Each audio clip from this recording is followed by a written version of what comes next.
Assalamualaikum warahmatullahi wabarakatuh.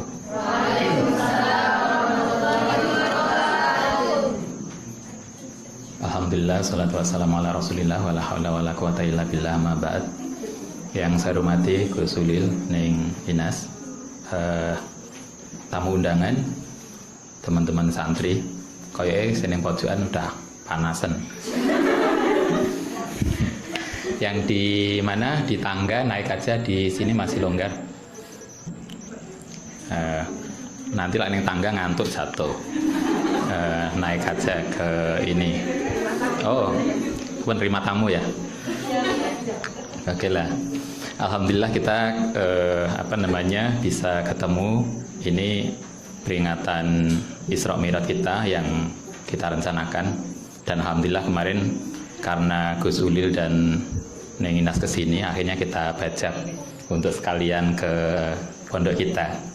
Alhamdulillah, ini peringatan Isra Mi'raj. Di dalam Isra Mi'raj kita ingat bahwa Isra Mi'raj itu adalah perjalanan Nabi dari Masjidil Haram ke Masjidil Aqsa pada malam hari, kemudian dari Aqsa sowan ke hadirat Allah Subhanahu wa taala.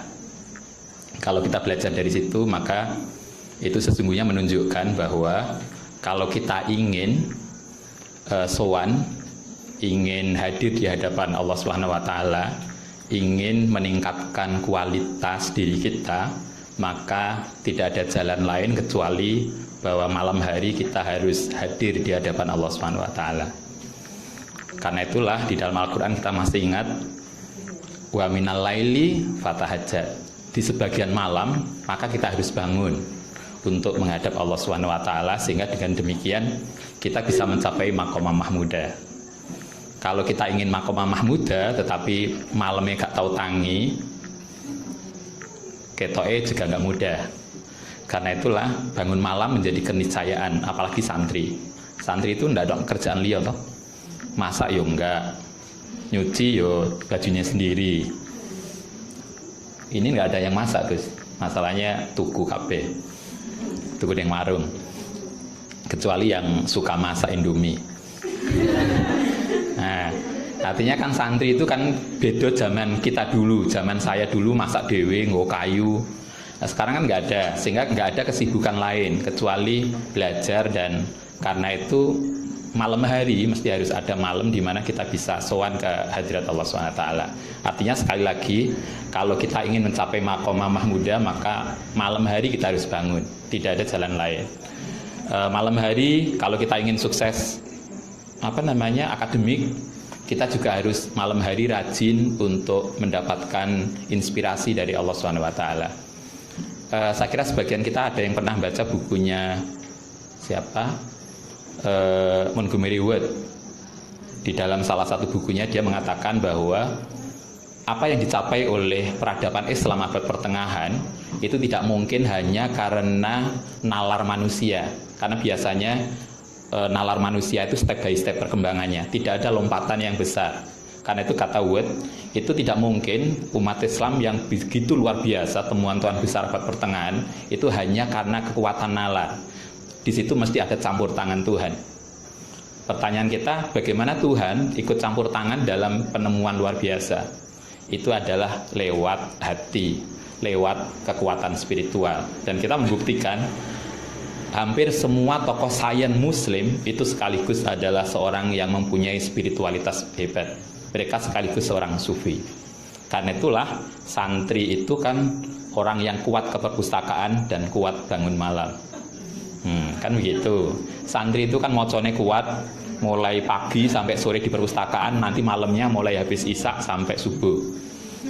Sholatnya di gazebo. Itu santri. Karena itu saya sering mengatakan kalau orang luar, orang non muslim itu hebat, itu kan hanya karena kekuatan nalarnya. Tapi kita itu punya lebih dari itu. Kekuatan nalar mereka kita juga punya, tapi kita masih punya satu lagi adalah spiritualitas hati kita. Selain itu kita masih punya Al-Quran. Karena itu mestinya santri haruslah 3 kali lebih hebat daripada yang tidak santri. Kalau kita santri kalah hebat dengan yang tidak santri, apalagi non muslim, berarti ada yang salah dalam kesantrian kita. Karena berarti spirituality Quran kita tidak berdampak positif pada diri kita. Isra Mi'raj kita diajari untuk itu. Marilah kita manfaatkan Isra Mi'raj sebagai momen bagaimana meningkatkan spiritualitas kita. Insya Allah nanti saya mohon nanti Gus Ulil menyampaikan tausiah tentang Isra Mi'raj. Yang kedua saya mohon Mbak Inas menyampaikan puisi. Kami mendengar puisi Abah Gusmus itu tahun 98 di Jogja terakhir. Setelah itu kami tidak mendengar lagi, lain sekarang gantinya. Nah, yang terakhir Gus, ini semua santri perempuan, ada S1 ada S2. Kalau nanti Gus Ulil, Mbak Inas ada santri laki-laki dan bisa, mungkin kita bisa besanan. Itu yang tidak kalah penting saya kira. Saya kira itu yang bisa saya sampaikan. Saya mohon nanti kita bisa ikuti apa yang akan disampaikan oleh Gus Ulil dan Neng Inas. Semoga kita mendapatkan manfaat barokah dari kegiatan ini. Assalamualaikum warahmatullahi wabarakatuh. Waalaikumsalam warahmatullahi wabarakatuh. Syukran jazilan. Acara selanjutnya yakni pembacaan puisi yang akan disampaikan oleh Ning Inas. Kepada beliau kami haturkan.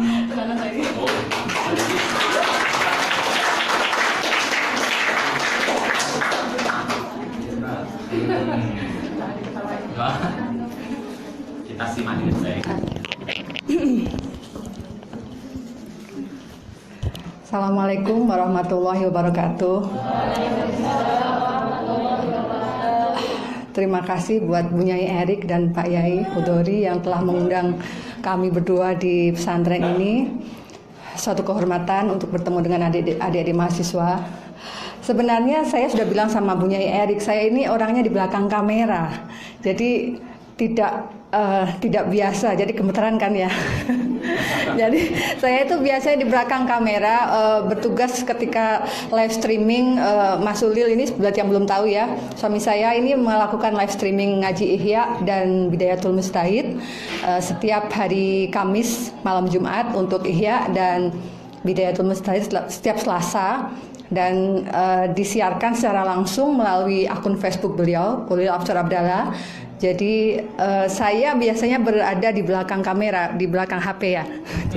Jadi mengoperasikan itu. Jadi ketika tiba-tiba diminta ikut tampil ya gimana ya. Tapi karena menghormati Erik, Bu Nyai Erik ini teman saya waktu sama-sama di Krapia. Dan ya saya beranikan dirilah untuk membaca puisi, salah satu puisi karya ayah saya, Abah. Dan ini puisinya yang tidak ada hubungannya dengan Isra Mi'raj. Tapi saya pilih yang lagi booming sekarang. Tahu kan? Iya. Tahu yang mana judulnya? Iya, yang itu ya. Oke. Jadi tolong jangan diketawain. Bismillahirrahmanirrahim. Kau ini bagaimana atau aku harus bagaimana? Karya Ahmad Mustofa Bisri. Kau ini bagaimana? Kau bilang aku merdeka. Kau memilihkan untukku segalanya. Kau suruh aku berpikir. Aku berpikir, kau tuduh aku kafir. Aku harus bagaimana? Kau bilang bergeraklah. Aku bergerak, kau curigai. Kau bilang jangan banyak tingkah. Aku diam saja, kau waspadai. Kau ini bagaimana? Kau suruh aku memegang prinsip, aku memegang prinsip, kau tuduh aku kaku. Kau suruh aku toleran, kau bilang aku pelin-pelan. Aku harus bagaimana? Aku kau suruh maju, aku mau maju, kau serimpung kakiku. Kau suruh aku bekerja, kau ganggu aku. Kau ini bagaimana? Kau suruh aku takwa. Khotbah keagamaanmu membuatku sakit jiwa. Kau suruh aku mengikutimu, langkahmu tak jelas arahnya. Aku harus bagaimana?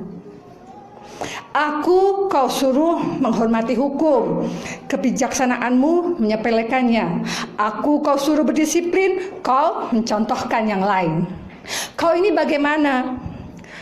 Kau bilang Tuhan sangat dekat. Kau sendiri memanggil-manggilnya dengan pengeras suara setiap saat. Kau bilang kau suka damai. Kau ajak aku setiap hari bertikai. Aku harus bagaimana? Aku kau suruh membangun. Aku membangun, kau merusakkannya. Aku kau suruh menabung. Aku menabung, kau menghabiskannya.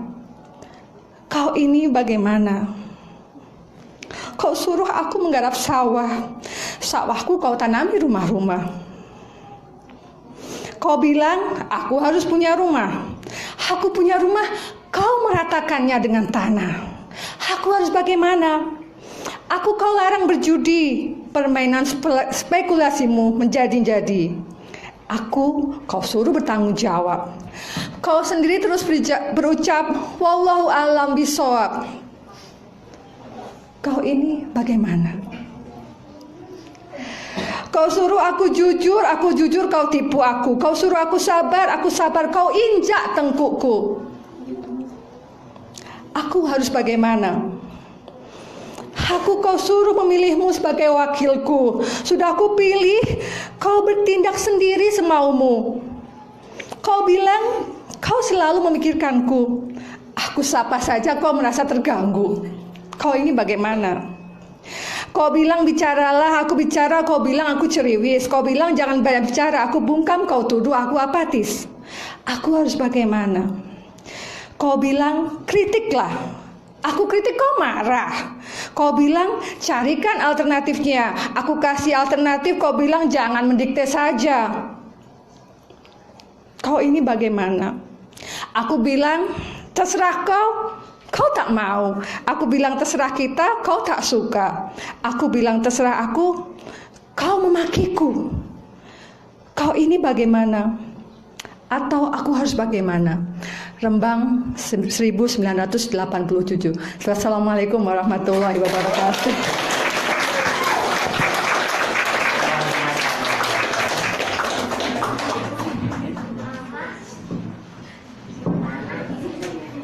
Terima kasih kami haturkan. Acara yang selanjutnya yakni pembacaan puisi oleh Santri Al-Askia Miftahul Hanifah Kohar dan Nanitri Astuti. Kepadanya kami persilahkan.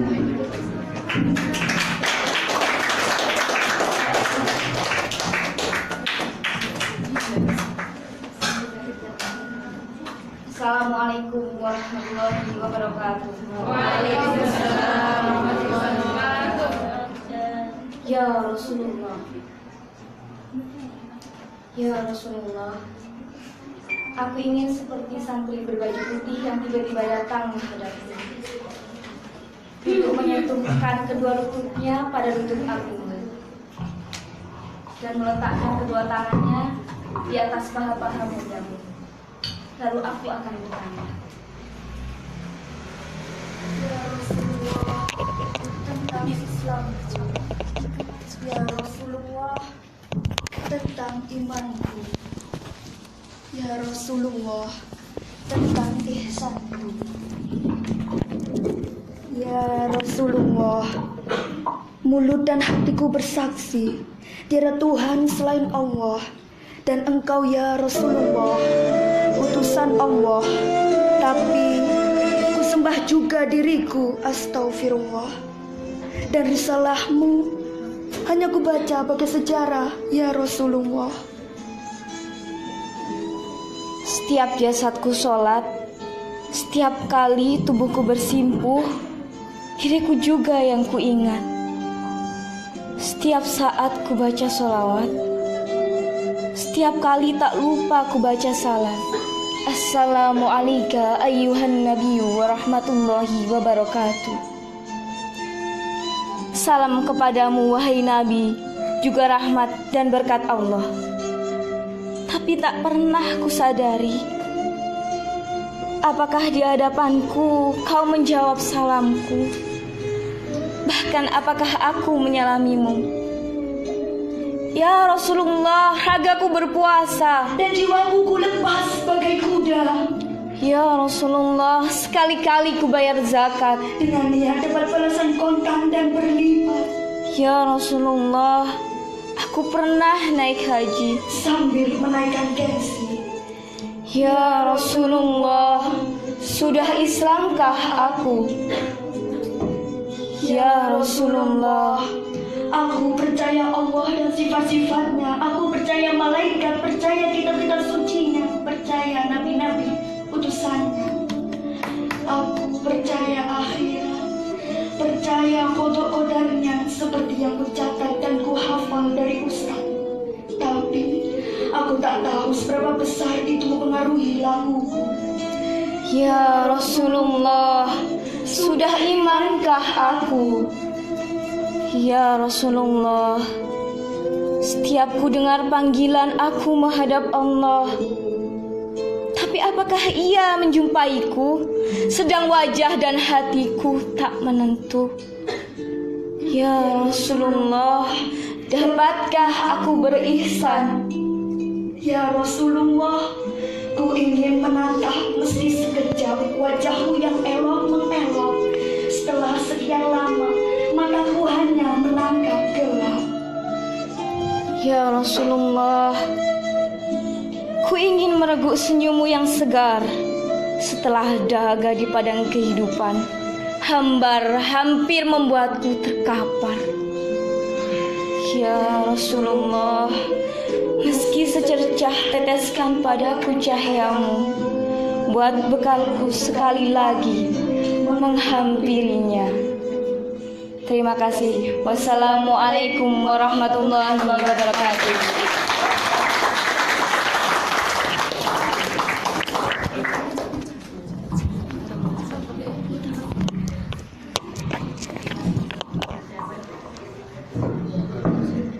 Terima kasih kami sampaikan.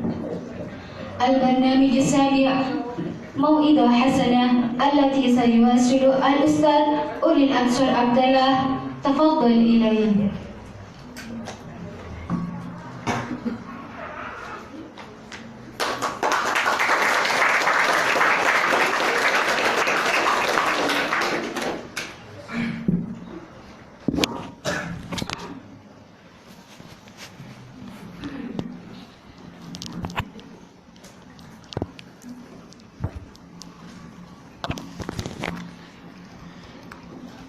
Assalamualaikum warahmatullahi wabarakatuh.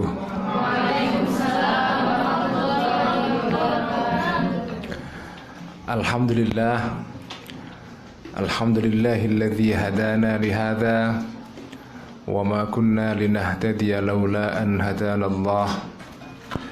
Wassalatu wassalamu ala Rasulir Rahmah Nabiyina wa syafi'ina Muhammadin wa ala alihi wa ashabihi wa man tabi'ahum bi ihsanin ila yaumil qiyamah. Rabbi shrah li sadri wa yassir li amri wa hlul 'uqdatam min lisani yafqahu qawli. Rabbi zidni ilma warzuqni fahma, amin ya rabbal alamin. Amma ba'd. Para tokoh-tokoh masyarakat yang terhormat, Mudir Ma'had Al-Azkiya Dr. Khudori beserta istri, para santriwati dan santriwan, hadirin hadirat yang saya cintai. Pertama-tama mari kita panjatkan syukur kepada Allah Subhanahu wa taala yang menganugerahi kita nikmat yang luar biasa, dua nikmat yang harus kita ingat terus-menerus. Yang pertama adalah nikmatul iman, yaitu nikmat percaya kepada sesuatu yang gaib. Yang kedua adalah nikmatul aql, nikmat akal. dua nikmat ini adalah nikmat yang luar biasa yang harus kita syukuri, dan cara mensyukurinya adalah dengan menggunakan keduanya secara sebaik-baiknya. Yang kedua, mari kita panjatkan salawat berserta salam kepada Nabi kita, kepada junjungan kita, kepada qudwah kita, yaitu Nabi besar Muhammad sallallahu alaihi wasallam, yang pada malam hari ini kita peringati Isra Mi'rajnya, peristiwa besar yang direkam di dalam banyak karya-karya sastra, di dalam sejarah sastra Islam, Al-Adabul Islami, sejak zaman klasik sampai zaman modern, bahkan sampai saat ini para pujangga-pujangga Muslim selalu mengabadikan peristiwa spiritual yang dahsyat ini, yaitu Isra Mi'raj. Para santri dan mahasiswa yang saya cintai, saya menyampaikan terima kasih kepada Bapak Khudori yang sudah memberikan, atau tepatnya karena sudah membajak saya untuk datang ke Pondok Pesantren Al-Azkia ini. Saya walaupun dibajak, tetapi ini pembajakan yang menyenangkan karena saya bertemu dengan komunitas ilmiah, ya. Para mahasiswa dan mahasiswi yang saya cintai,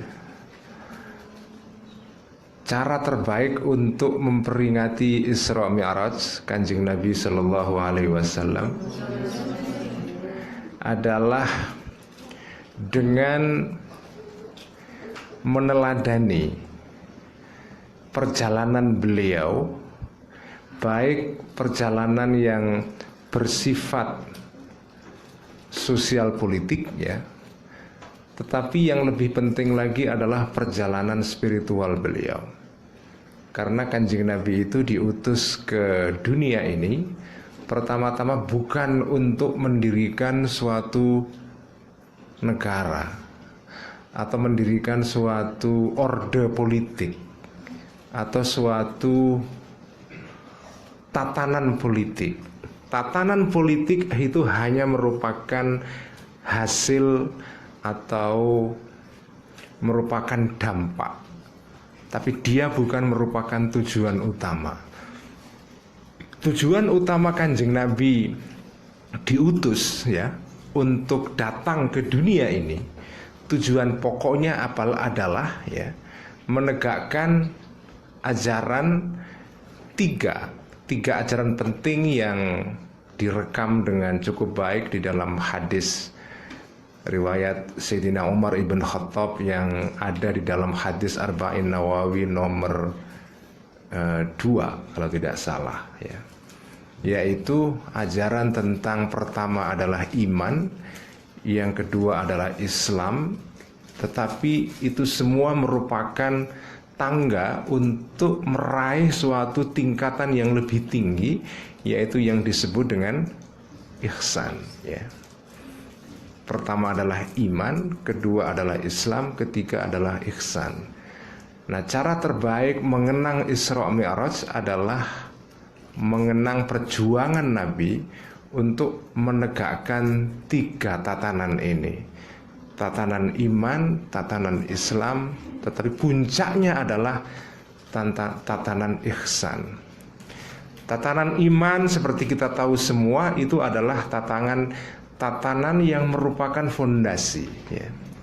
Fondasi pokok di dalam kehidupan seorang muslim adalah iman. Iman itu artinya adalah percaya. Percaya di sini bisa kita maknai secara terbatas, tetapi juga bisa kita percayai secara luas. Secara terbatas, iman artinya adalah kita percaya kepada sesuatu yang gaib. Alladzina yu'minuna bil ghaibi, ya. Orang-orang yang beriman dengan sesuatu yang tidak kelihatan oleh mata. Ciri khas seorang mukmin adalah mempunyai pandangan yang disebut dengan pandangan dunia atau world view, ya, atau Weltanschauung dalam bahasa Jerman yang sering dipakai, yaitu pandangan bahwa hidup ini, ya, hidup yang kita jalani sekarang ini itu mempunyai dua dimensi. Ada hidup yang kelihatan di depan mata, ya. Ada kehidupan yang bersifat fisikal, ya, sesuatu yang bisa kita lihat. Ada aqua, ada meja, ada jeruk, ada gorengan, ada handphone, ada perempuan-perempuan cantik di depan kita sekarang ini. Ada istri saya yang cantik di sini. Jangan lupa itu. Nanti kalau saya tidak sebut, saya nggak disapa sepanjang malam nanti. Itu semua adalah kehidupan yang bersifat fisikal, sesuatu yang tampak.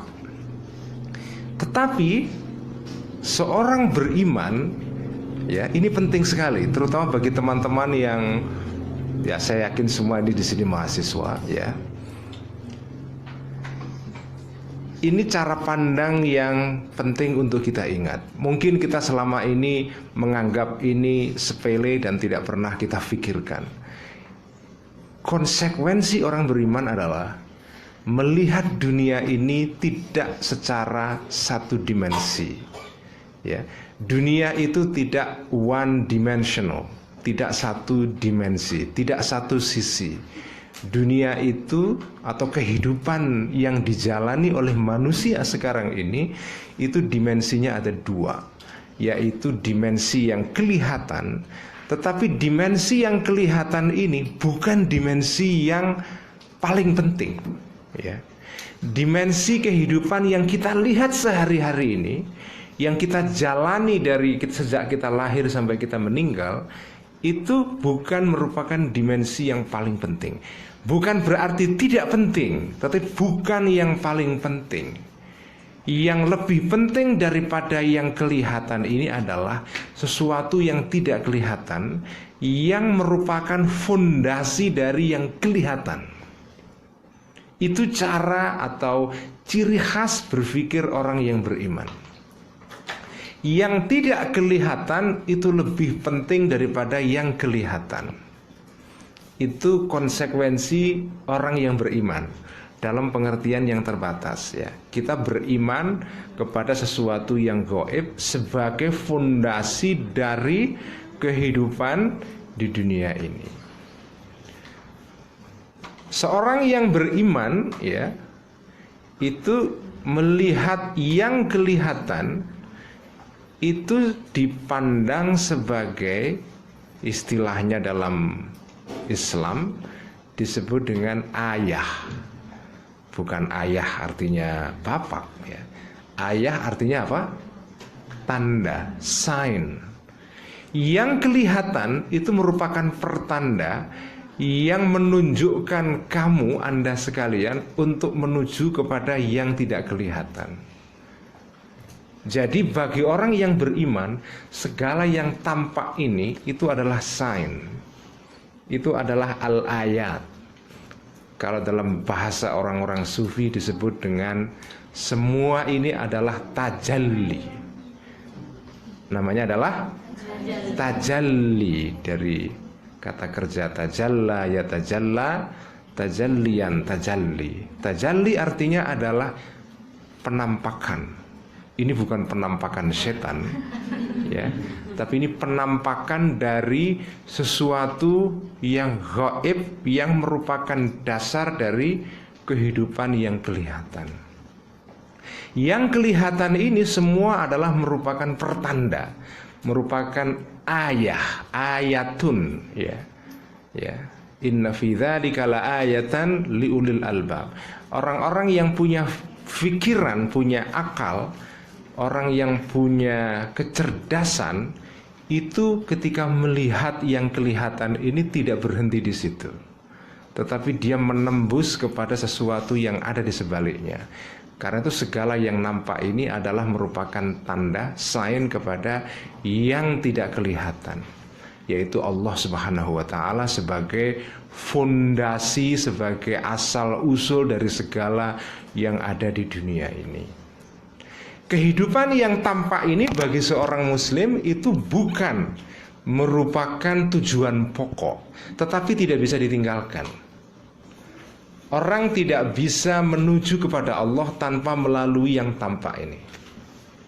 Kita tidak bisa menuju kepada yang gaib kalau kita tidak menjalani melalui yang syahid, ya. Syahid artinya adalah yang tampak. Al-batin yang tidak kelihatan itu harus dilalui melalui yang az-zahir, ya. Itulah ciri khas dari orang yang beriman. Itu tataran pertama yang diletakkan oleh Kanjeng Nabi sebagai seorang nabi yang membawa pesan dari Allah Subhanahu wa Ta'ala, itu menanamkan cara pandang ini dulu, ya. Cara pandang bahwa yang tampak ini merupakan sesuatu yang mengisyaratkan, menjadi pertanda kepada yang tidak tampak. Yang kedua, tatanan yang dibawa oleh Kanjeng Nabi adalah beliau membawa tatanan yang disebut dengan apa? Islam. Islam itu artinya apa? Islam artinya adalah tatanan, aturan, ya. Syariah, jalan. Kata syariah itu artinya adalah jalan. Kita tidak bisa menuju kepada Allah Subhanahu wa Ta'ala kalau tidak ada jalannya. Itu yang disebut dengan Islam. Islam adalah tatanan yang bersifat lahir, ya. Tatanan yang mengatur kehidupan sehari-hari kita, baik mengatur kehidupan rohani kita, ya. Kita diberikan tatanan rohaniyah berupa tata cara beribadah, ya, sholat, puasa, zakat, haji dan seterusnya. Itu tatanan rohani. Tetapi juga selain tatanan rohani, ada tatanan yang bersifat jasadi, bersifat badan. Bagaimana kita berinteraksi dengan istri kita, dengan suami kita, dengan tetangga kita, dengan sesama manusia. Bagaimana kita mengatur kehidupan kemasyarakatan kita. Bagaimana kalau kita punya kekayaan, apa yang harus kita lakukan terhadap kekayaan kita. Itu semua diatur. Itu ada pada tataran Islam. Tetapi ini semua merupakan fondasi-fondasi awal yang merupakan tangga menuju kepada tangga berikutnya. Yang paling penting atau tatanan yang hendak dituju oleh Islam, ya, dari landasan yang sudah dibangun tadi itu, tatanan yang hendak dituju adalah tatanan yang bersifat spiritual yang disebut dengan ihsan.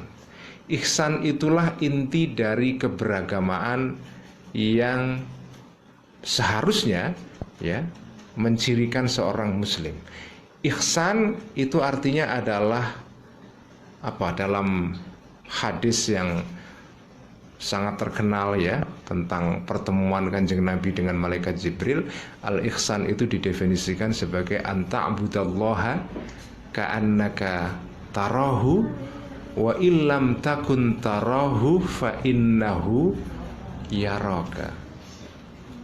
Yang disebut dengan ihsan itu adalah anta'budallaha, engkau menyembah Allah Subhanahu wa Ta'ala ka'annaka tarahu, seolah-olah kamu bisa melihat Tuhan. Itu ihsan.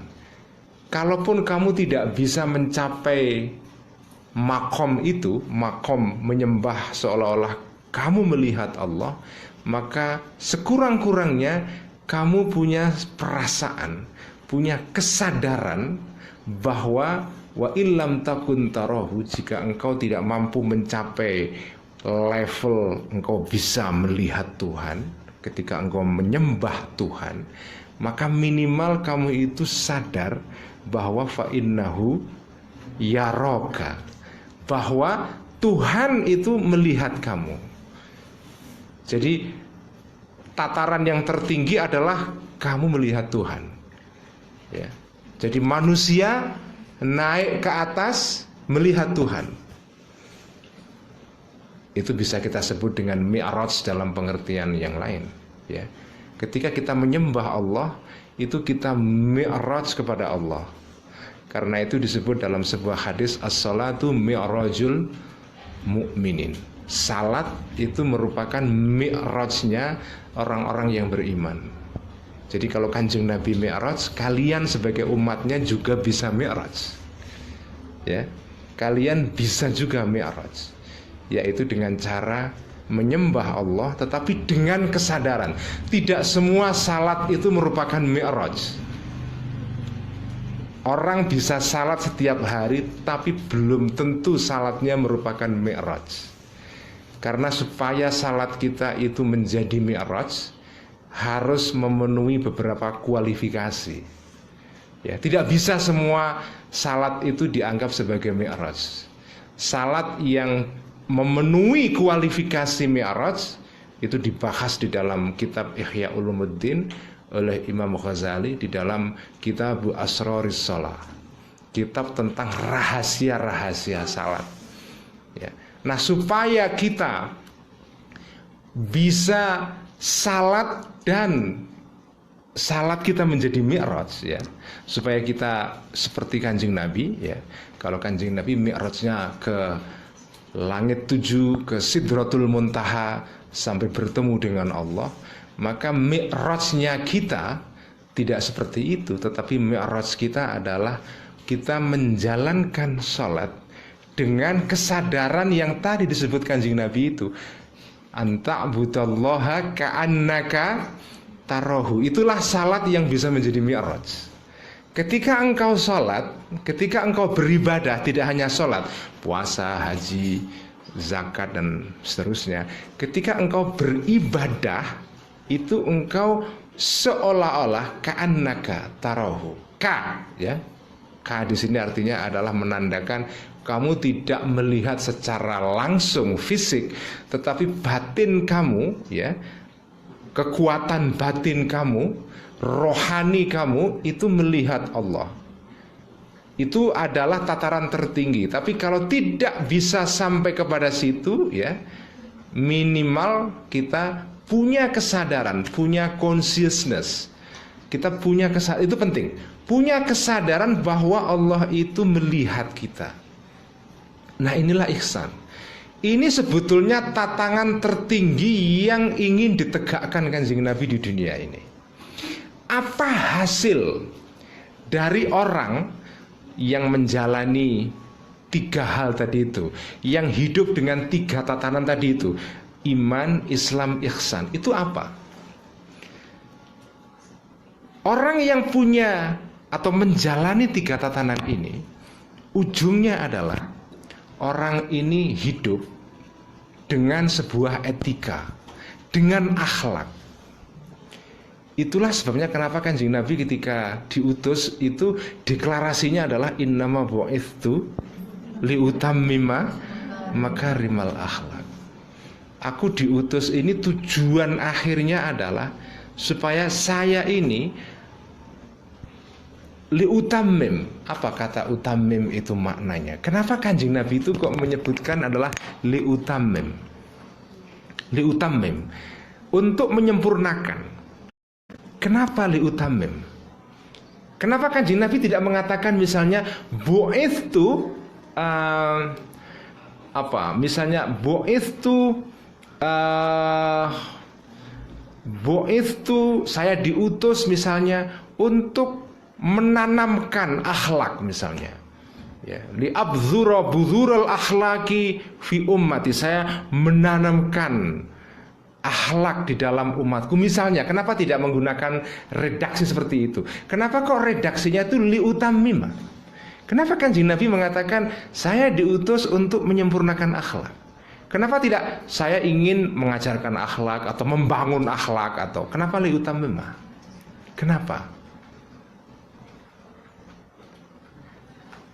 Ada banyak jawaban, mungkin para mahasiswa dan mahasiswi di sini punya jawabannya sendiri, tetapi kalau jawaban saya, ya, kenapa Kanjeng Nabi mengatakan liutammima makarimal akhlak? Karena menurut pendapat saya ini, karena manusia, ya, manusia lahir ke dunia ini itu sebetulnya bukan dengan tangan kosong. Manusia itu lahir di dunia ini membawa sesuatu yang sudah ada dalam dirinya. Manusia datang ke dunia ini itu diberikan modal oleh Allah Subhanahu wa taala. Ada kemampuan-kemampuan, ya. Baik kemampuan itu berupa kemampuan yang bersifat kognitif, ya. Kita punya kemampuan untuk memahami sesuatu, itu ada. Setiap manusia lahir itu punya barang bawaan, ya. Selain barang bawaan fisik, ya, ada yang hidungnya bangir, ada yang pesek, ada yang setengah pesek, ada yang cantik, ada yang tidak cantik, ada yang rambutnya ikal, ada yang rambutnya lurus, itu semua bawaan. Tetapi ada juga bawaan-bawaan yang tidak kelihatan, yaitu yang disebut dengan kemampuan-kemampuan kognitif, ya, yang dalam filsafat Immanuel Kant disebut dengan sesuatu yang bersifat a priori. A priori, sesuatu yang sudah ada pada diri kita. Orang itu ketika lahir tanpa belajar apapun, ya, dia akan tahu bahwa ada sesuatu yang lebih besar daripada yang lain. Misalnya kalau kita anak kecil tanpa belajar apapun, dia bisa tahu bahwa HP saya ini lebih kecil daripada apa ini, tempat buah-buahan ini. Ada konsep bahwa sesuatu yang satu itu lebih besar daripada yang lain.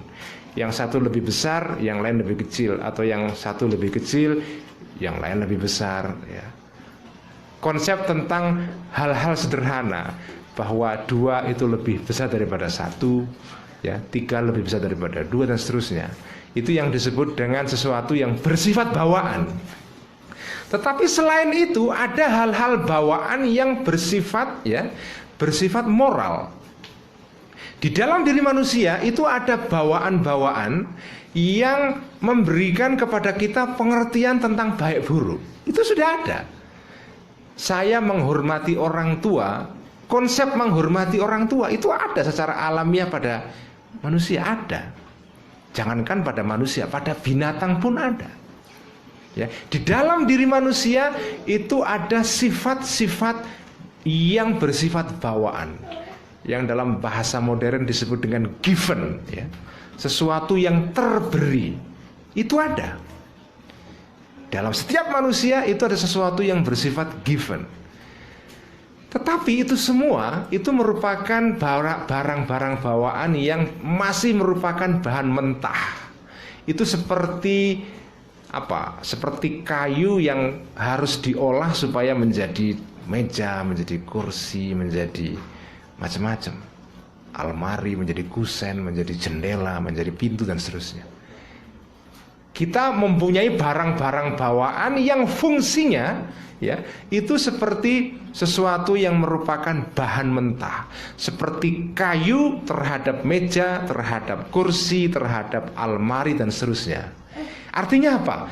Karena ini barang mentah, apa? Supaya dia menjadi barang jadi harus diapakan? Harus diolah. Itulah fungsi Kanjeng Nabi, liutammima makarimal akhlak. Fungsinya Kanjeng Nabi adalah seperti tukang kayu. Kita ini kayu-kayu kita ini, ya. Kanjeng Nabi tukangnya. Dan itu di Al-Ghazali juga mengatakan begitu. Jadi para nabi itu disebut dengan tibbul arwah, atibbaul arwah. Para nabi itu disebut sebagai dokter-dokter bagi jiwa manusia, ya. Sebagaimana ada dokter badan, ya, yang ada sekolahnya sendiri di kampus, ya.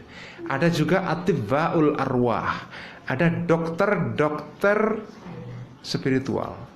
Ini bukan tabib tukang pinter yang suka buka apa pengobatan alternatif, bukan begitu. Maksudnya di sini tibbul arwah artinya adalah kedokteran rohani. Kanjeng Nabi itu tugasnya adalah liutammima makarimal akhlak. Tugas beliau adalah mengolah. Jadi kata liutammima di sini mungkin bisa kita terjemahkan dengan mengolah. Bukan sekedar menyempurnakan, mengolah. Kita semua ini punya sifat-sifat bawaan yang harus diolah sehingga kita bisa menjadi manusia yang beradab, ya, yang civilized. Jadi orang yang hidup dengan 3 tatanan tadi itu, tatanan Islam, tatanan iman, tatanan Islam, dan terakhir puncaknya adalah tatanan ihsan, orang itu akan menjadi manusia yang sempurna akhlaknya. Artinya sempurna akhlaknya adalah akhlaknya ini sudah diolah. Dia sudah menjadi produk akhir yang siap dijual. Nah, kita ini, Imam Ghazali dalam kitab Ihya itu menggambarkan manusia itu levelnya banyak.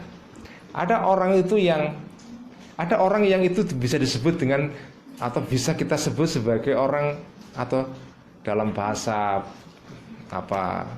perdagangan, orang itu disebut dengan produk gagal. Itu ada orang yang kategorinya produk gagal. Artinya apa? Dia belum selesai pengolahannya, sudah berhenti itu. Ya. Orang belum selesai diolah, berhenti, lalu tidak berproses lagi, ya setengah jadi, nanggung itu produk gagal. Ya, ada orang yang beriman, ya, berislam, berhenti di tengah jalan, tidak sampai kepada ihsan. Nah, itu produk gagal itu, ya. Atau beriman tok tapi tidak berislam, ya. Itu juga namanya produk gagal. Kalau produk yang siap dijual dan diedarkan dan diekspor, itu produk yang melalui proses pengolahan yang sempurna sampai menjadi produk akhir yang siap dipakai. Dan itu harus menjalani 3 tahap tadi itu: iman, Islam, ihsan. Ini proses pendidikan yang harus dilalui oleh semua orang Islam. Nah, problemnya orang-orang Islam sekarang ini bisa kita sebut sebagian, banyak yang merupakan produk gagal. Banyak orang Islam ini yang sekarang menjadi produk gagal. Produk gagal itu, ada produk gagal yang tidak menimbulkan dampak yang terlalu destruktif di masyarakat. Ya, sebagaimana produk gagal, ya dibuang aja ke tempat sampah, selesai. Ya, produk gagal taruh di sampah, atau kalau kita beli barang kok ada defect, ada cacat, ya, kita kembalikan ke penjualnya saja, selesai. Tapi ada produk gagal yang menimbulkan dampak buruk. Karena dia gagal, dia kemudian menimbulkan kerusakan lingkungan. Itu banyak sekali. Produk gagal yang tidak selesai kita buang di tempat sampah, tapi menimbulkan apa? Kerusakan lingkungan, menimbulkan polusi. Itu banyak. Banyak orang Islam sekarang ini yang merupakan produk gagal dan menimbulkan kerusakan lingkungan luar biasa. Karena apa? Karena prosesnya belum selesai. Iman, Islam, ihsan. Nggak selesai itu. Dia berhenti di tengah jalan dan merasa sudah selesai sebagai proses. Lalu kemudian menimbulkan kerusakan di masyarakat. Itu banyak. Sekarang kita melihat kejadian-kejadian seperti itu banyak di dalam masyarakat kita maupun di masyarakat Muslim di negara yang lain. Contoh terbaik orang Islam yang merupakan produk gagal, ya, contoh yang sekarang alhamdulillah sudah ambruk dan selesai, itu ya ISIS. Ya. ISIS itu contoh orang Muslim, ya. Mereka Muslim, bukan berarti tidak Muslim. Mereka Muslim, tapi mereka ini merupakan produk gagal yang menimbulkan kerusakan luar biasa. Kerusakan bagi Islam, kerusakan bagi dunia secara keseluruhan, ya. itu bahaya sekali. Dan biasanya kerusakan-kerusakan yang ditimbulkan oleh orang-orang semacam ini itu luar biasa destruktif, melebihi destruksi yang ditimbulkan oleh orang-orang lain. Kenapa? Karena mereka membawa agama. Mereka membawa agama. Mereka membawa label agama, kemudian melakukan kerusakan atas nama agama. Itu bahaya sekali. Kalau kerusakan biasa yang dilakukan oleh orang-orang tanpa membawa agama itu gampang cara menyelesaikannya, yaitu tindakan kriminal biasa. Tapi ini tindakan kriminal yang dilakukan oleh orang-orang yang melakukan itu semua dengan mengatasnamakan agama. Itu semua terjadi karena apa? Karena dia merupakan produk gagal, tidak menjalani proses dari iman, Islam, kemudian ihsan. Ihsan itu artinya adalah apa? Tadi itu, anta'budallaha ka'annaka tarahu fa illam takun tarahu fa innahu yaraka. Produk akhirnya adalah menyempurnakan akhlak kita. Kata kuncinya, ya saudara-saudara sekalian, adalah akhlak itu. Kalau akhlak kita tidak sempurna sebagai seorang muslim, itu tidak ada manfaatnya kita mengaku-ngaku sebagai orang muslim, ya. Nah, akhlak itu apa sebetulnya, ya? Akhlak ini apa? Apakah akhlak ini artinya adalah sopan santun dalam pengertian orang Jawa sekarang ini kan? Atau akhlak ini artinya adalah filsafat, etika dan moral yang diajarkan di fakultas-fakultas filsafat yang kalau kita baca kita perlu berkerut kening sampai pusing sekali, ya? Apakah itu? Atau apa? Apa akhlak ini? Ya. Nah, akhlak ini sebetulnya adalah punya kaidah dasar yang Kanjeng Nabi sendiri sudah pernah mengatakan itu secara eksplisit. Lagi-lagi ini termuat di dalam hadis Arba'in Nawawi, ya. Kanjeng Nabi pernah bersabda, ini menurut saya merupakan fondasi akhlak paling dasar, ya, fondasi akhlak paling dasar yang dalam sejarah filsafat moral itu disebut sebagai golden rule. Apa? Golden rule, ya, artinya adalah aturan emas, ya. Kaidah emas disebut dengan golden rule. Nah, itu bunyi hadisnya adalah begini, ya, simak baik-baik. Ini fondasi akhlak yang kalau kita tidak fahami secara mendalam, tidak ada gunanya kita menjadi seorang muslim. Kita tidak sampai kepada taraf ihsan tadi itu loh, ya. Ihsan itu apa? Fondasi moral dari ihsan itu atau akhlak itu apa? Ya. Nabi bersabda, la yu'minu ahadukum, ya, la yu'minu ahadukum hatta yuhibba li akhihi ma yuhibbu li nafsihi. Itu fondasi akhlak itu.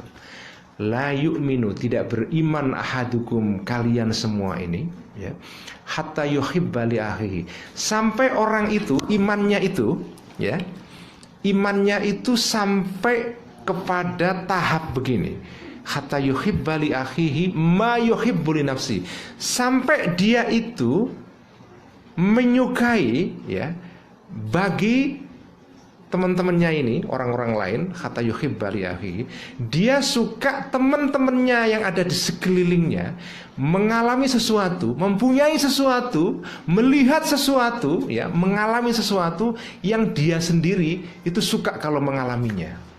Itu fondasi moral. Kita itu menginginkan teman-teman kita punya sesuatu yang kalau kita punya kita suka juga. Kalau kita suka punya HP Samsung, maka ya kita harus belikan teman kita Samsung. Nah, itu contoh sederhana, ya. Kalau kita suka punya HP Samsung, maka kalau teman kita punya HP Samsung, ya kita suka.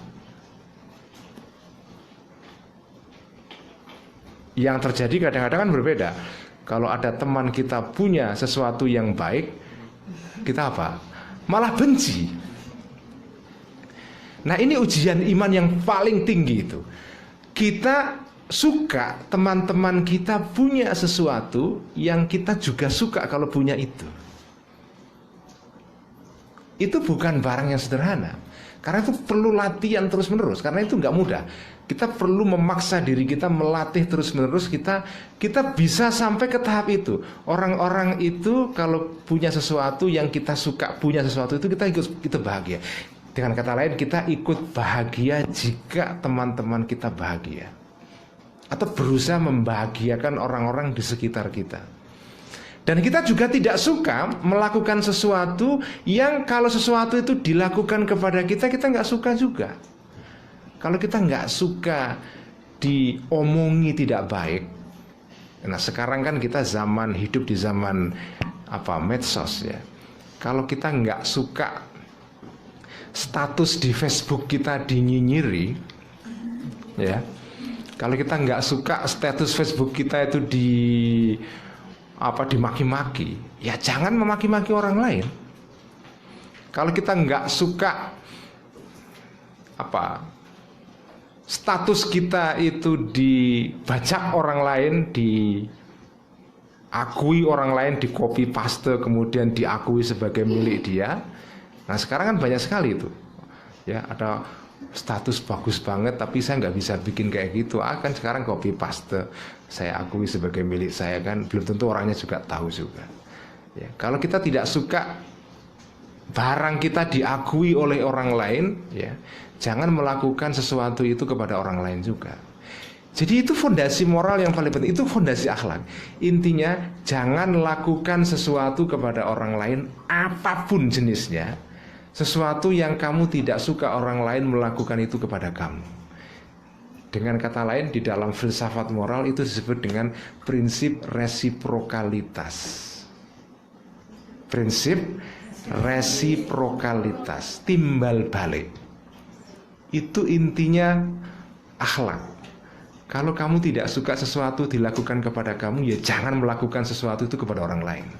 Tapi kalau kamu suka sesuatu itu diperbuat kepada kamu, perbuatlah sesuatu itu kepada orang lain.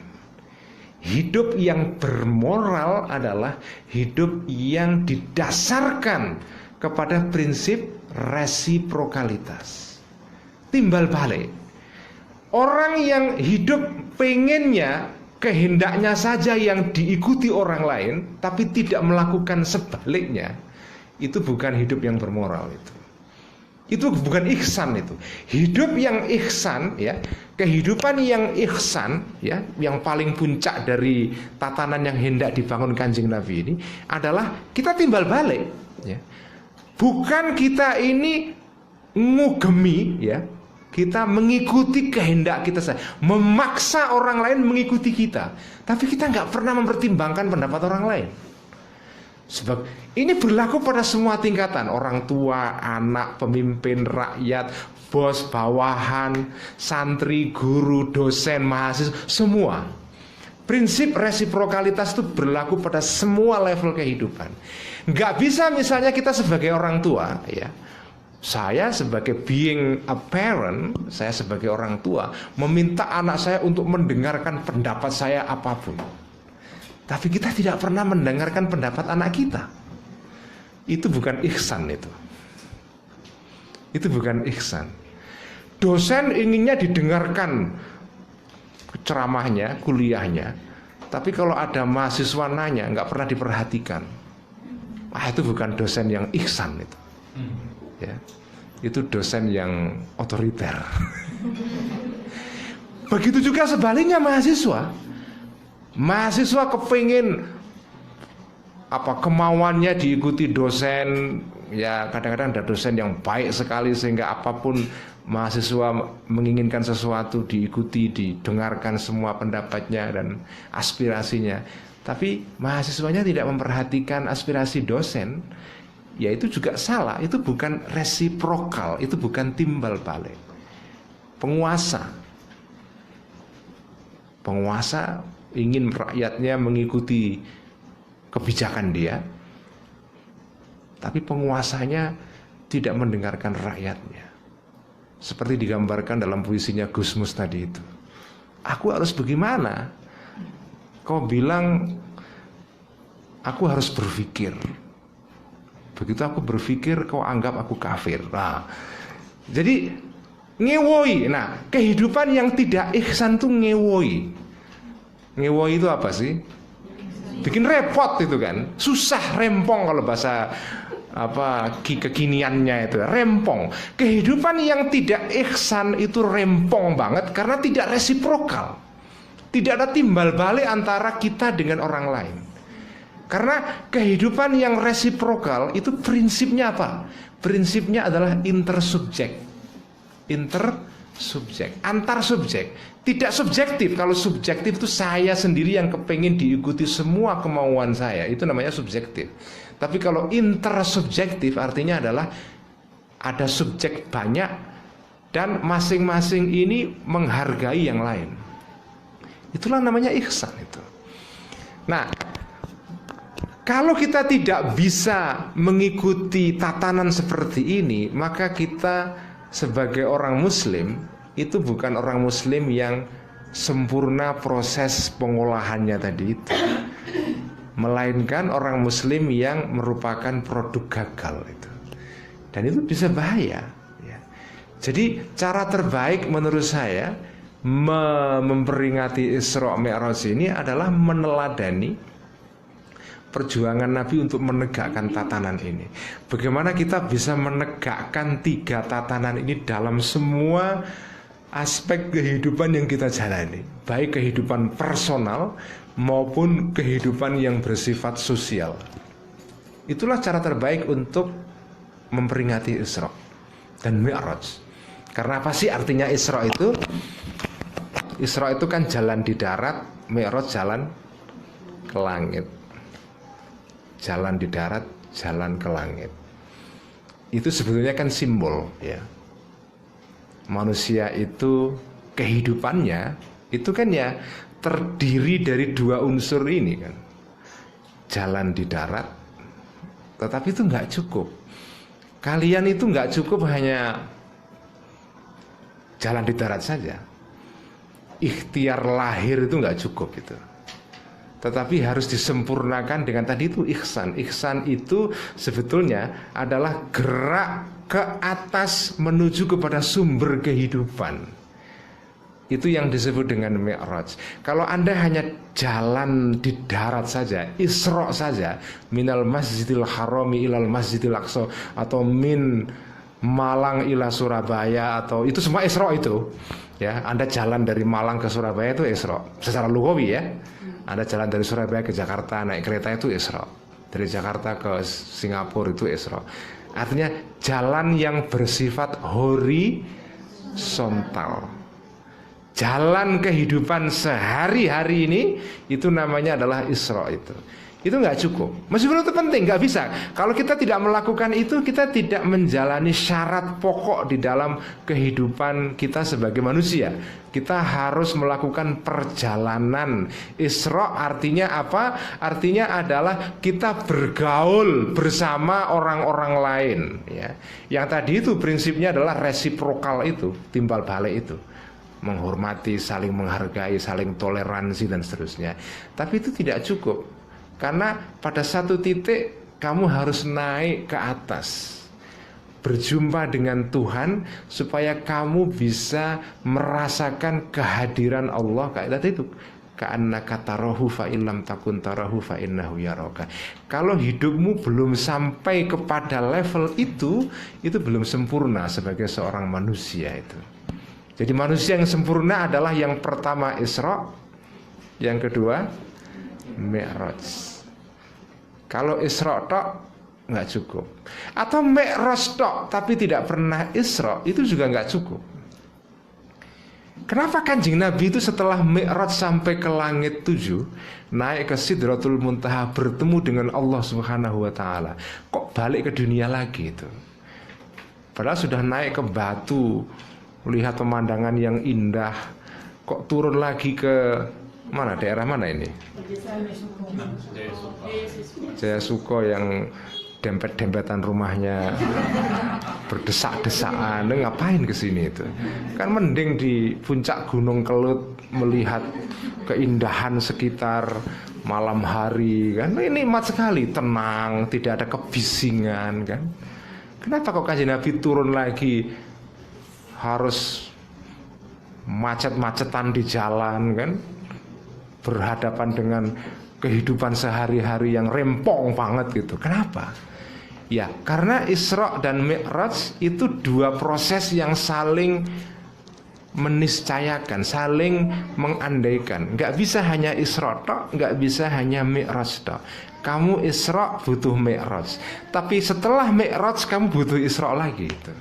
Setelah kamu naik ya, setelah kamu sekolah kuliah sampai ke tingkat S3, ya harus turun lagi ke dunia. Apa? Mengajarkan ilmu itu kepada orang lain. Itu namanya Isra itu. Ya. Kamu kan ini sekarang lagi Isra ini, lagi Mi'raj ya. Dari S1, S2, S3. Setelah S3 apa? Gak ada S4 kan? Ya turun lagi. Apa? Mengajar mahasiswa S1, S2, S3. Itu namanya Isra, Mi'raj, Isra lagi. Kalau kamu sudah Mi'raj nggak mau turun, ya bisa saja kita tinggal di gunung, tinggal di langit ketujuh, di Sidratul Muntaha, ya tidak turun lagi nggak apa-apa. Tapi manfaatmu itu akan terbatas. Manfaat Kanjeng Nabi adalah setelah dia Mi'raj turun lagi, Isra lagi itu. Berjuang untuk menegakkan tadi itu, 3 tatanan tadi itu, iman, Islam, ihsan. Jadi kehidupan ini itu tidak bisa menjadi kehidupan yang beradab dan berakhlak kalau tidak ada 2 proses tadi itu, Isra dan Mi'raj. Tetapi itu dua-duanya harus dijalankan secara bergantian. Tidak bisa hanya satu saja, nggak bisa. Harus dua-duanya dijalankan itu. Ya. Itulah simbolisasi Isra dan Mi'raj itu.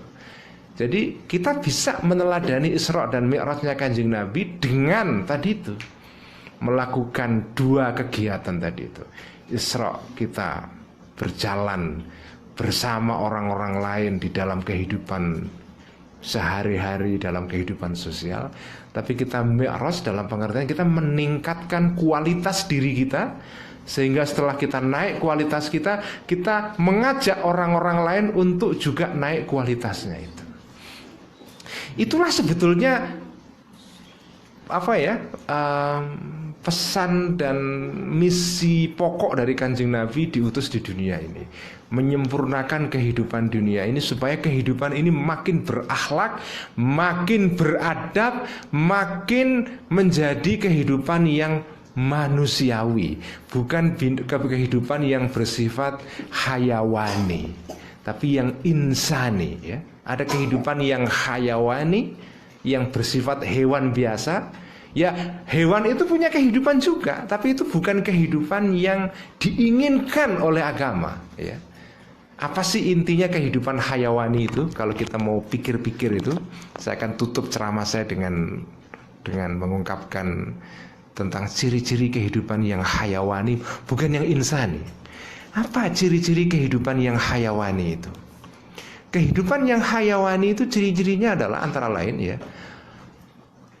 orang melakukan, apa sih cirinya hewan itu? Kalau kita amati hewan itu kalau ingin sesuatu itu langsung ingin mendapatkan sesuatu itu spontan. Kalau ada pitik pengen rabi, langsung kepengen rabi saat itu juga. Itulah hewan, ya kan? Kalau ada kambing kepengen makan, ya langsung kepengen memenuhi keinginan makannya itu sekaligus, nggak peduli dari mana sumbernya, pokoknya makan aja. Ya, kalau ada singa ingin lapar, ingin makan, ya dia langsung kejar mangsanya itu sampai kemanapun, sampai diterkam, sampai dia lahap itu. Jadi hewan, salah satu kehidupan hayawani adalah orang tidak bisa menunda keinginannya. Seperti anak kecil itu loh. Anak kecil itu kalau lagi haus, ya langsung nangis. Kepengen ibunya segera datang ditetei. Seorang anak manusia itu kehidupannya masih dekat dengan hewan, masih hayawani. Dan ciri kehidupan yang hayawani adalah orang menginginkan sesuatu spontan saat itu juga harus dipenuhi keinginannya. Kalau tidak marah-marah. Itulah hayawan, itulah hewan. Jadi tidak ada jeda antara keinginan dan pemenuhannya.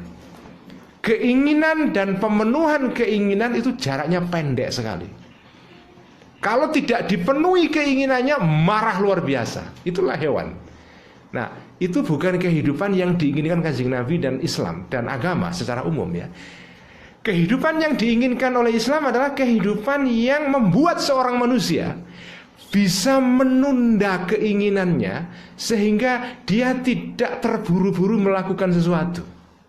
Kalau saya butuh saya lapar, ya, saya butuh makan, tapi saya tidak bisa memenuhi kehendak makan saya ini sekaligus langsung nyuri milik orang lain. Gak bisa itu. Manusia yang beradab, yang berakhlak adalah dia bisa menunda keinginannya sampai dia bisa melakukan dan memenuhi keinginannya itu secara benar sesuai dengan aturan moral. Itulah manusia. Tapi kalau kita tidak bisa begitu, nah itu namanya kita menjalani kehidupan yang bersifat hayawani itu. Ya.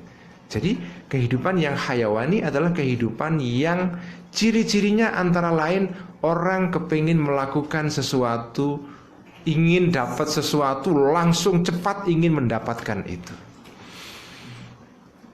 Dan itu bisa bahaya. Kalau manusia hidup seperti itu, bahaya sekali. Dia merosot menjadi hewan itu ya.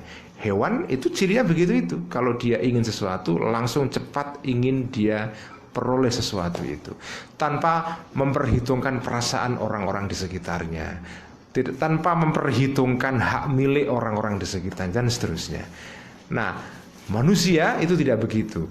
Kehidupan yang ingin dibangun oleh Islam melalui ajaran dan 3 tatanan tadi itu adalah kehidupan yang di dalamnya orang itu bisa hidup dengan menunda ya keinginannya sampai dia bisa memenuhinya secara benar, secara legal, secara sah, secara etis, secara dan juga bukan saja secara benar, tapi juga secara indah.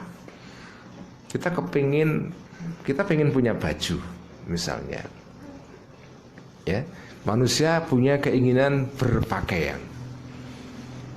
Nah, kalau kita ingin berpakaian, kita harus berusaha mencari pakaian yang halal. Itu pertama. Dan mencari pakaian yang halal itu butuh proses. Kita harus cari duit dulu yang benar, berusaha yang baik, halal, tidak korupsi. Orang-orang yang korupsi itu sebetulnya adalah hewan semua itu. Kenapa? Orang-orang yang korupsi itu kan pada dasarnya hewan itu.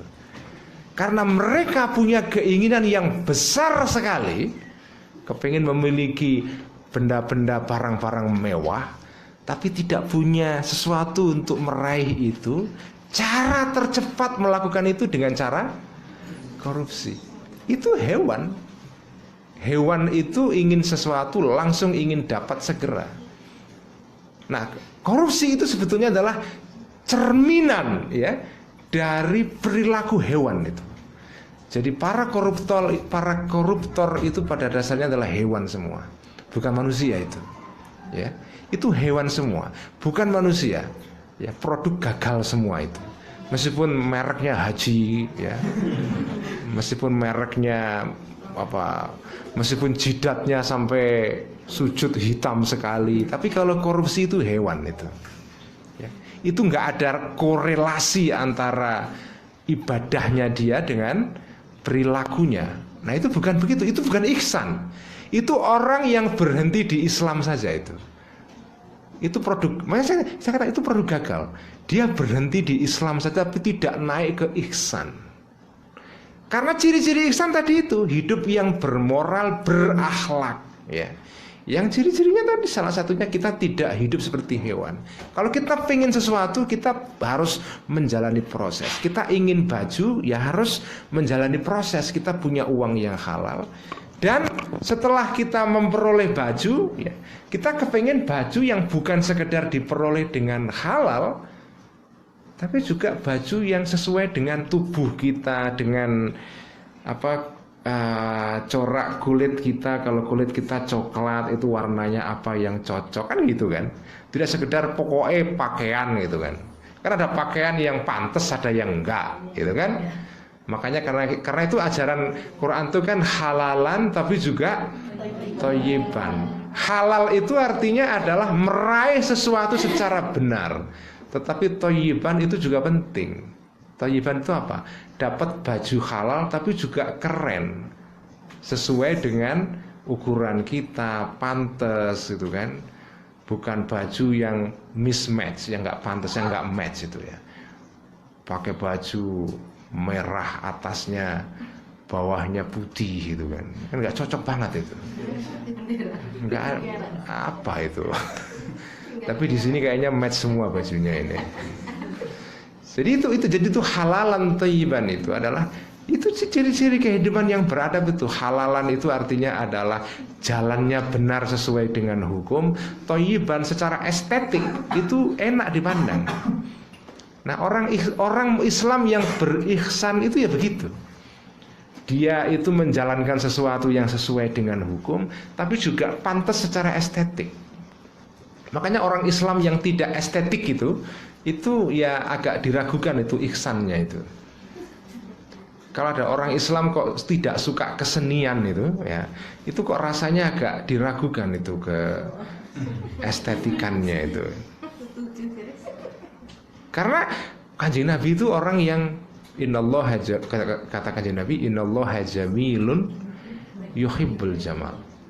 Allah itu adalah yang maha indah dan menyukai keindahan.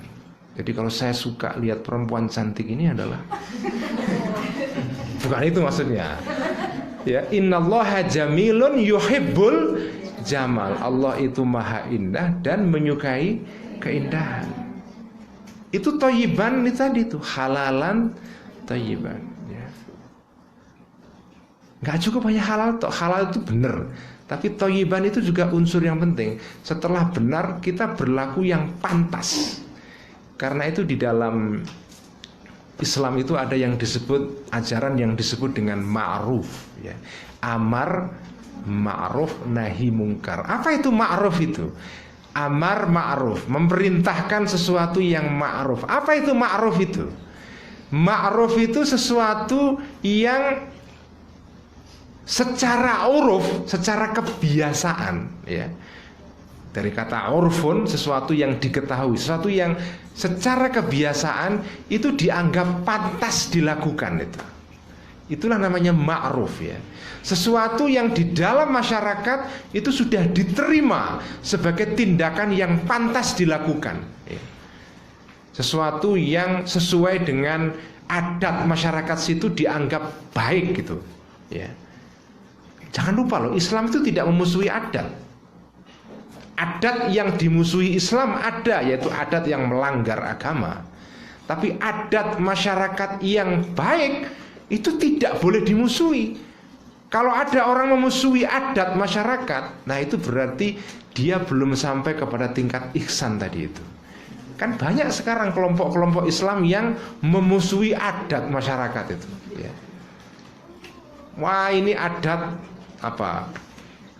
Selamatan ini adatnya orang Hindu misalnya, khurafat, atau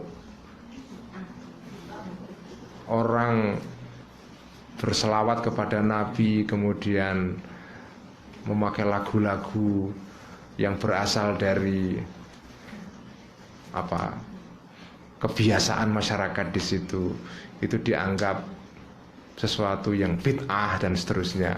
Nah itu orang-orang yang berpikir seperti ini, itu menurut saya orang-orang yang ihsannya itu masih belum sempurna itu.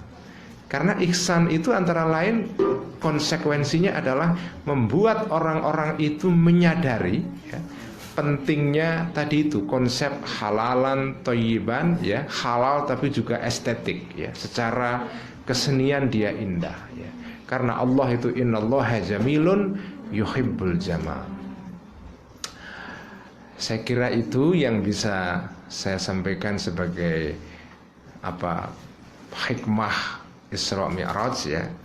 Dan mari kita meneladani Isra Mi'raj Nabi ini dengan melakukan Isra Mi'raj ala kita sendiri ya. Jadi Kanjeng Nabi, tentu saja kita tidak bisa Isra dan Mi'raj seperti persis Kanjeng Nabi, tidak bisa, karena itu merupakan khususiyah dari Kanjeng Nabi. Tetapi kita bisa meneladani Isra Mi'raj Kanjeng Nabi dengan cara kita sendiri. Ya tadi itu, kita menjalani proses beriman yang intinya kita hidup ini hidup dengan dua dimensi ya, dimensi zahir dan dimensi batin. Kita percaya bukan saja kepada barang yang kelihatan, tapi juga yang tidak kelihatan. Kemudian berislam, dan terakhir puncaknya kita adalah berihsan, yang dalam bahasa Islam itu sering disebut dengan tasawuf ya. Jadi karena itu bertasawuf itu merupakan proses atau tahapan yang penting untuk menyempurnakan proses pengolahan manusia menjadi produk akhir yang sempurna, siap dipakai dan tidak menjadi produk yang gagal. Kalau kalian menjadi produk yang gagal itu bahaya. Apalagi kalau produk gagal kemudian mengatasnamakan agama. Itu bahaya sekali ya, bahaya sekali, bahaya sekali. Sekian, terima kasih, semoga bermanfaat dan membawa berkah peringatan Isra Mi'raj kita pada malam hari ini. Mohon maaf atas segala kekurangan dan khilafan. Wallahul muwaffiq ila aqwamit thariq. Ya, billahi taufiq wal hidayah. Kita doa dulu ya. Al-Fatihah. أعوذ بالله من الشيطان الرجيم بسم الله الرحمن الرحيم الحمد لله رب العالمين الرحمن الرحيم مالك يوم الدين إياك نعبد وإياك نستعين اهدنا الصراط المستقيم صراط الذين أنعمت عليهم غير المغضوب عليهم ولا الضالين آمين بسم الله الرحمن الرحيم الحمد لله رب العالمين حمدا يوافي نعمه ويكافئ مزيده يا ربنا لك الحمد كما ينبغي لجلال وجهك الكريم وعظيم سلطانك اللهم صل وسلم على سيدنا محمد صلاة وسلام تنجينا بهما من جميع الأهوال والآفات وتقضي لنا بهما جميع الحاجات وتطهرنا بهما من جميع السيئات وترفعنا بهما عندك على الدرجات وتبلغنا بهما أقصى الغايات من جميع الخيرات في الحياة وبعد الممات اللهم ربنا ظلمنا أنفسنا وإن لم تغفر لنا وترحمنا لنكونن من الخاسرين فاغفر لنا وارحمنا يا أرحم الراحمين اللهم اجعلنا من الذين يتبعون سنتك اللهم اجعلنا من الذين يقتدون بسنتك وقدوتك يا الله اللهم اجعل جمعنا هذا جمعا مرحوما مباركا ينفعنا وينفع أهلنا وينفع إخواتنا وينفع مجتمعنا اللهم اجعل بلدنا هذا بلد إندونيسيا بلدا آمنا طيبا نزلت فيه رضوانك يا الله اللهم اجعلنا من الذين يقتدون بسنة نبينا محمد صلى الله عليه وسلم اللهم بارك لنا في أولادنا اللهم بارك لنا في أزواجنا اللهم بارك لنا في والدينا اللهم بارك لنا في مشايخنا وأساتذتنا اللهم بارك لنا في بلدنا هذا يا الله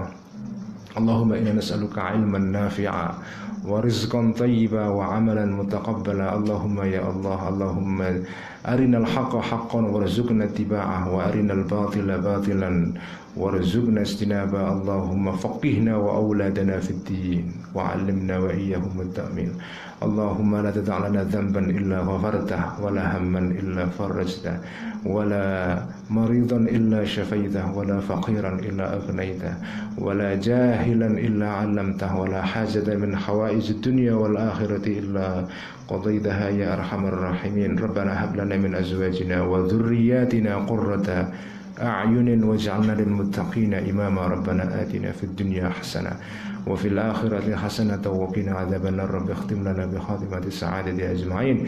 وصلى الله على سيدنا محمد وعلى آله وصحبه أجمعين. سبحان ربك رب العزة عما يصفون وسلام على المرسلين والحمد لله رب العالمين. والسلام عليكم ورحمة الله وبركاته.